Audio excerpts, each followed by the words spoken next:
Hey, it's Dwayne, the Indiana Farm Boy. Hey, we're back on the old ZB. I remember last time we found a leak here, right in here on this. It was the oil pressure line. Right here where it made a little bend, there was a fair-sized little, not a crack, but actually a hole, I guess, where it comes down through here.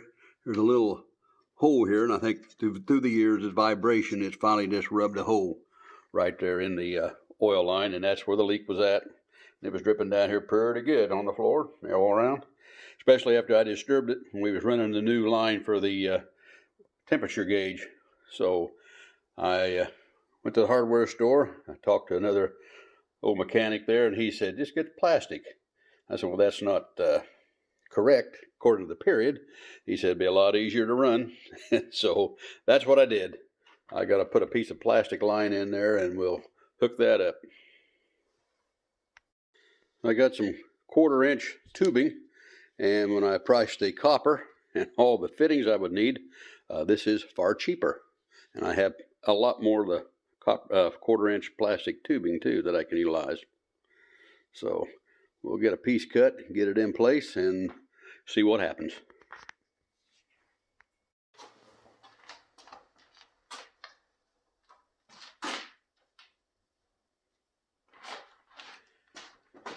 Okay, we'll put this together. First thing you want to do is slide your nut over your pipe. Then you have these little plastic inserts. They're kind of beveled, and that bevel goes out toward the fitting like that. Then you have these little stiffeners, little tubes that go inside the tube, and that will protect it. As you put it together, it keeps the hose here from collapsing in on itself as you tighten this down. And as you tighten this down, it pushes this sleeve in tighter and seals it off. So we will put that in there and we'll have that in place. That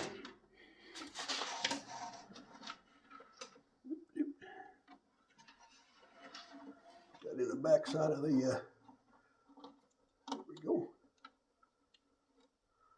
That in the back side of the gauge.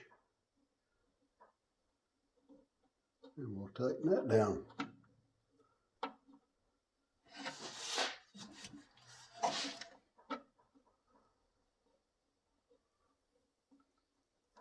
And that will take care of this side of the gauge problem.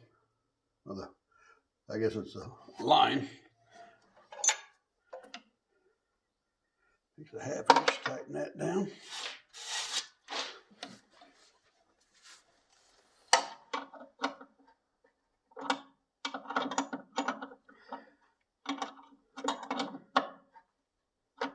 And that plastic line was very simple to put in place. The if I'd have changed it to a copper and had it like it was in there, I would have had to make bends and twists and everything else, stand on my head and to get it in there. This plastic is a lot easier. And we're not talking like a lot of pound of pressure or anything either. 35 pounds of pressure is what these whole engines run on.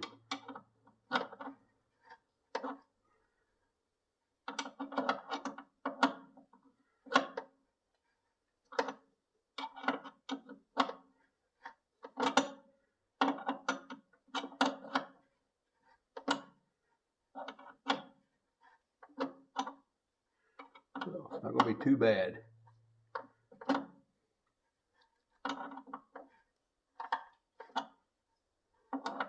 Don't have a lot of room here. Just give it about 1/8 of a turn each time. And have to turn the wrench over to get another 1/8 of a turn. But we're getting it. There. We about got it now.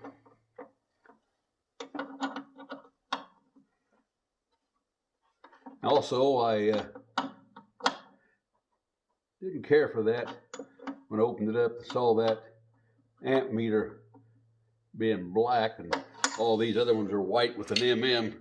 I was able to find one that is white, does have the Minneapolis Moline logo on it for an amp meter. So when that comes in, we'll swap that out and put a matching gauge right there.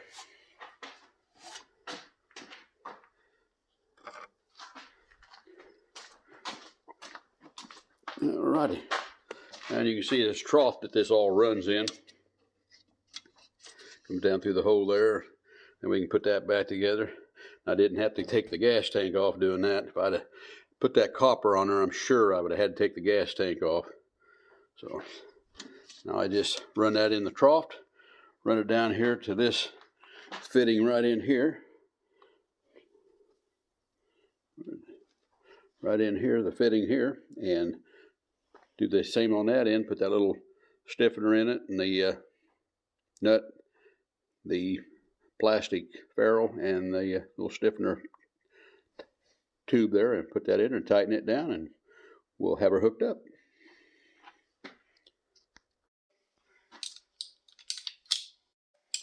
Took my handy dandy tube cutters.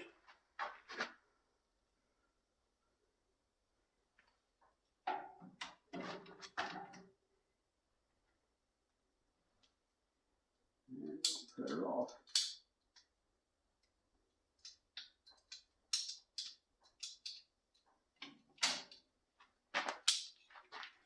Okay, we got that cut. Put our nut, ferrule, and stiffener in there, and we will tighten her down.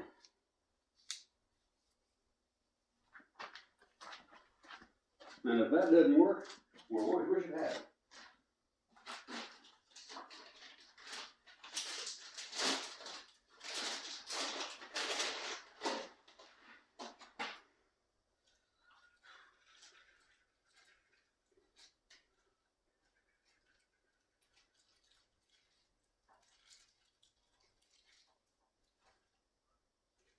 Got the ferrule, got the stiffener, the nut.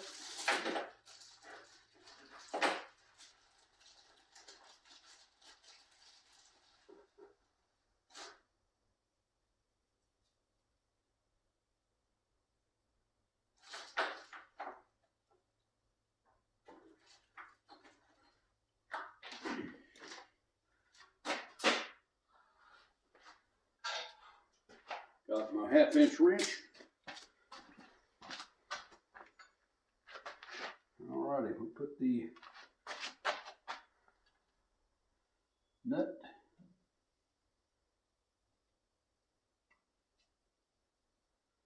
ferrule. Remember, the bevel goes toward the fitting. Put my stiffener in there, and we'll put her down in there.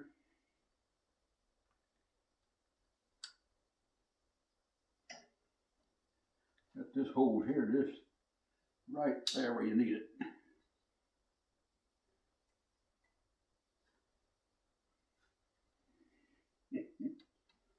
There we go. There she was down in there.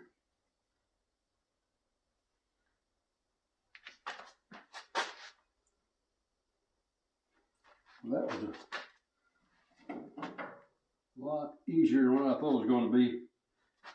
He was right, that plastic is a lot easier to work with, which you can't see with my back there anyway. But there's what we're hooking up.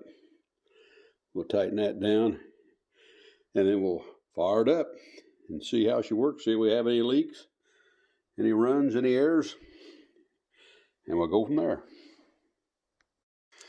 Okay, I'll turn the gas on.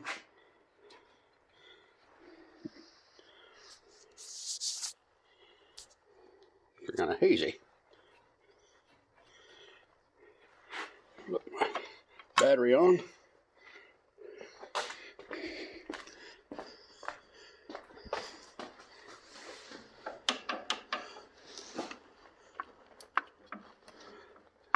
And we'll see what happens.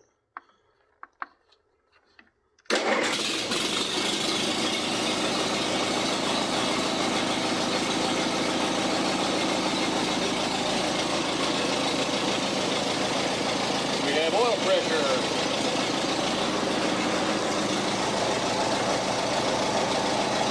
No leaks there.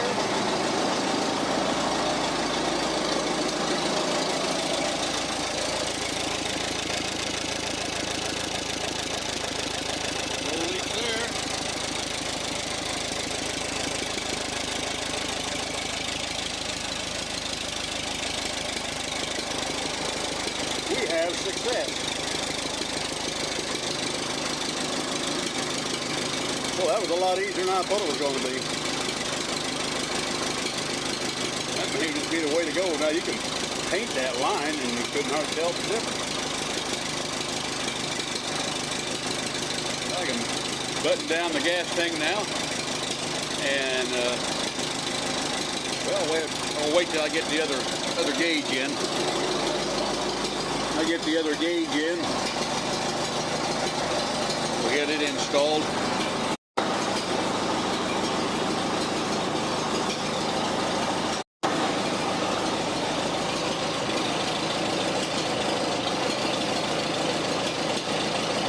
It's got good oil pressure.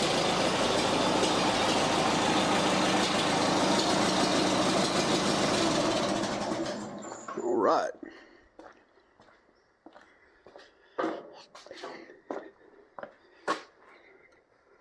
Turn my gas off. Unhook the battery. And I think that problem has been solved. So another quick fix, one oil leak taken care of on the old ZB. And that was actually one of my main oil leaks. I thought it was a head or something leaking there, but it was just that little low oil pressure gauge line. Most of them have got a little 1/8 inch copper line for the oil pressure. I know it is on the Olivers, but this one here had a 1/4 inch. Everything big and heavy on the Moline though. They're just great tractors. Finest in machinery. Hey, hope you enjoyed this video. If you did, give me a big thumbs up. So please like, share, and subscribe, and we'll catch you on the next one when I get her buttoned up. Bye now.